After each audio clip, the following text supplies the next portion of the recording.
Mandela. PHD. Hey, my brother, how are you? Hey, I'm so used to giving you the microphone. No, it's fine. It's a habit. It's like you're having the same habit that Orlando Pirates has of winning. When you're used to something, you're used to it. It's like the sold out, we are used to it. It's a habit. How do you feel about that goal, though? The first goal. Oh, what a beautiful goal, my brother. I mean, that's international class. International class. I think PSL needs to compensate. In fact, MTN needs to compensate him for that goal. I mean, already he's man of the match. He's been compensated already. Yep. Oh, he's man of the match already. Yeah, he's man of the match. No. Because of that goal, and also remember he created another goal through that penalty where he made the $1 million trap. And obviously, the defender had no option but rather than to foul him. And it's so funny, first half I said it's obvious now, it's over. Apolis is man of the match. Who's going to compete? Yeah, but I think Sihle Nduli was really a competitor. If it was not for him creating those goals, I mean, creating a goal and scoring a goal, obviously Tito scored it, but he was the creator of that goal. So I think it gave him the depth. In fact, I thought Nduli was going to be man of the match as well. Should Apolis not have not made it as man of the match? Exactly. I think Sihle Nduli had a far better game more than anyone, except for those elements of Aswinapolis. I mean, to punish his team for the first time playing an official game against the very same team that he's coming from in Polokwane City. I mean, to just come and create a goal and score a goal. Have you ever seen a sold-out match first day of the PSL? No, we did it even last season. It's just that because we hardly talk about such things, you may think that we are not like our neighbors who celebrate everything. I've seen them at Polokwane celebrating when a flight was passing by Polokwane Stadium, and they were celebrating. So you can imagine how they are used to celebrating almost nothing. But Akioda, because now this is a discussion of the top 8 teams. Who stood out for you?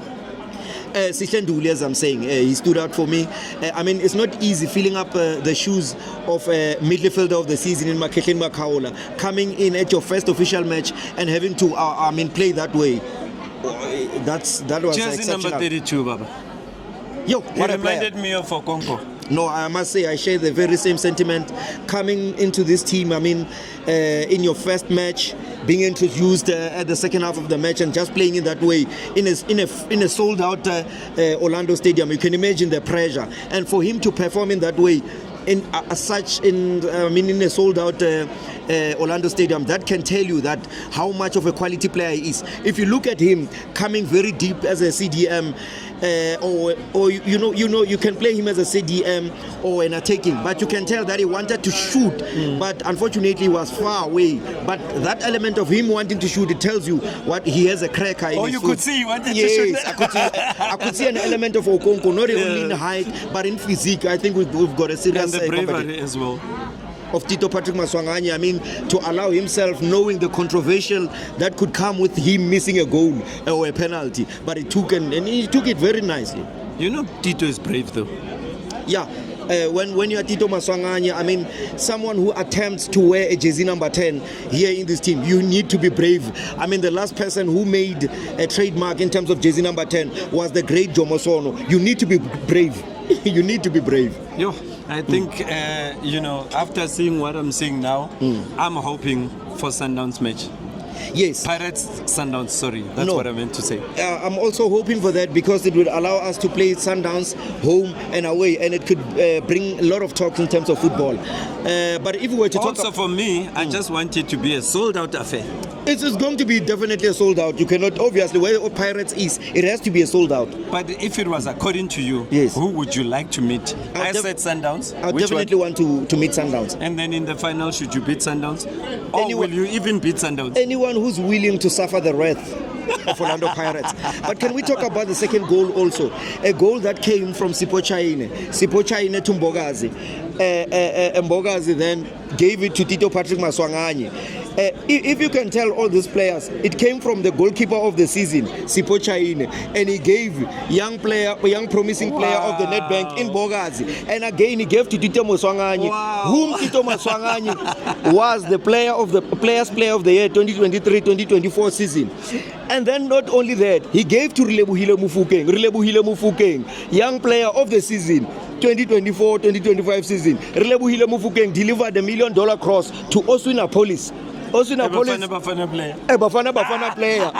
Oswinapolis, who then created the penalty, $1 million trap, and then the defender had no other option but to what? To foul him. Tito Patrick Maswanganyi, the goal scorer of a Panika in a 90 minutes plus at FNB Stadium, he's then scored and took that one. What a goal. And if you were to talk about our coach, we played the formation of Jose Rivero, but this time differently because we pressed from the front. We played with 4-2-3-1, and we started with whom? Radio Pane. I think he's showing glimpse of growth. He's showing that he's coming. But Relebohile Mofokeng did not have a Relebohile Mofokeng kind of game. He was not exceptional, but he was good. I think when you talk about Polokwane, they really studied around him. They know that if you allow Relebohile Mofokeng to play well, Orlando Pirates is going to be deadly because he can give you pass. But you talk about that $1 million pass from Tito Patrick Maswanganyi when he gave him Mbutuma to shine. Unfortunately, Mbutuma having to play in a sold-out Orlando Stadium, he couldn't finish that. He wasn't sure whether to take it with his right or his left. Again, he also got another $1 million chance inside the box. I think it was a 90 minutes plus or so. Unfortunately, the defender intercepted it. But to talk about Mbogazi, I think it would be a football crime if Barcelona don't come knocking on and looking for him. You look at his age, you look at his strength, you look at his football brains and ability. He's going somewhere. You know, he cannot go and play for Sundowns or Kaizer Chiefs. I think the league owes him that much to go abroad and go to Spain. I thought Mofokeng would be gone by now.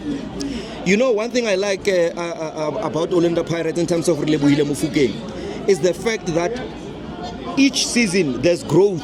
You know, when the season or when the league still allows you a growth, you need to allow that player to grow.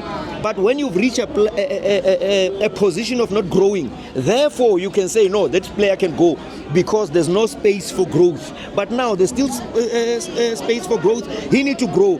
And maybe, I think, for me, if he can play the whole of this season, he can achieve a lot. But let me tell you something. I will definitely dream bad if I don't talk about the chef himself, the chef himself, Mbule. To play with Sitonduli, him playing as an attacking 6, Tito Patrick Maswanganyi playing as a 10. I mean, those that were thinking that Tito will drop, now he's excelling because he's playing as a translation 10. Difference with others the last season. Last season he had to drop deep because he was not complimented as he should be. He was playing very deep. But again, this coach, what does he do? He comes in as a plumber. Already one day he's a goat. And you know what's the one day, I thought it was going to take a season. A game, he's a GOAT already. Why? Because I think he has. How many players did he introduce? That's what I was about to talk about. Yeah. That, you know, the funniest thing about what the coach did was introducing a lot of new players that have never played for Pirates, and he put them in a sold-out stadium. I thought when he was in the preseason in Spain, when he was introducing Yomuriemi and stuff, I thought that was he meant it for friendly. So is he going to treat all games as friendly? Because now he removed two number 10 and taking 6 in Mbule and Tito Patrick Maswanganyi at the same time. He puts in whom? He puts him